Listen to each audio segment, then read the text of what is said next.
Oggi ci troviamo a parlare della violenza sulle donne. Questo argomento mi è stato proposto da un'associazione che appunto si chiama Fuori la Voce e mi ha chiesto di intervenire a questo evento molto importante che si terrà l'8 marzo, data giustificata, al centro Iguassù a Milano.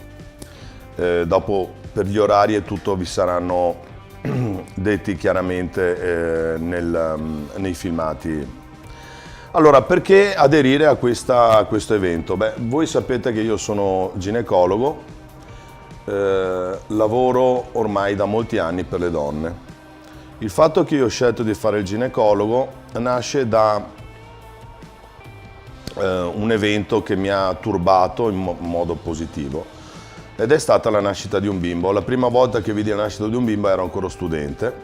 Mi emozionò talmente tanto che mi fece capire che cosa, il potenziale che hanno le donne, che pur apparentemente sono chiamate o possono sembrare sesso debole, in realtà hanno il potere della vita, cosa che noi uomini invidiamo. Tant'è vero che le donne danno la vita, noi uomini normalmente facciamo le guerre e diamo la morte e sofferenza.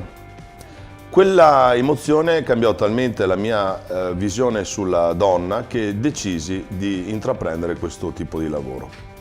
Tra queste magie volevo farvi presente una cosa che io dico sempre ai corsi di preparazione al parto, una cosa che sembra una banalità ma è una cosa molto molto interessante perché nessuno ci pensa. Quando ho le donne in gravidanza davanti a me chiedo sempre a loro: voi sapete quanto dura un ciclo lunare? E chiaramente tutte mi rispondono 28 giorni. Quando chiedo altresì se hanno idea di quanto dura un ciclo femminile, ma lo sappiamo tutti, è di 28 giorni.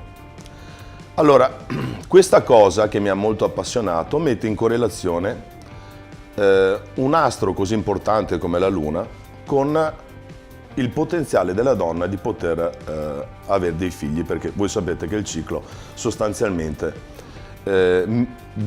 ritma la possibilità di avere una gravidanza. Questa grande magia ci fa capire che in ognuno di noi c'è un pezzo di luna e questo pezzo di luna ci è dato dalla donna, dalle nostre madri, dalle nostre compagne, dai nostri figli. Fare violenza a un essere così importante è la cosa più ignobile e più stupida che si possa fare, però in realtà se non ci fosse non starei neanche qua a parlarmene. Dobbiamo per forza parlarne, dobbiamo sensibilizzare la popolazione, dobbiamo sensibilizzare soprattutto i giovani.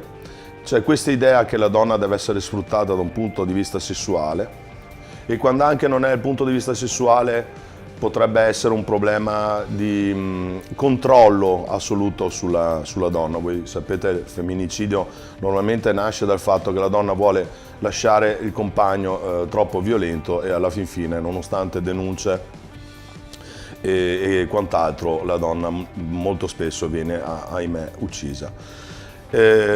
Dobbiamo lottare contro questo sistema, dobbiamo portarlo nelle scuole, dobbiamo sensibilizzare i ragazzi e far capire a tutti che fare la violenza su una donna è l'atto più terribile, inumano e stupido che si possa fare.